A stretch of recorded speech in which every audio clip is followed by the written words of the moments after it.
meillä on varattuja niin huvipuistoja ja sitten eläintarha ja aktiiviloma. Voi vitsi, kuulostaa ihanalta.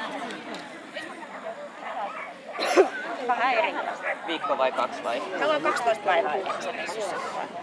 On siinäkin urakoimista. Mä menen mennään yhden kasvatinista ja juoksen huomaan ylöksi asialla sen.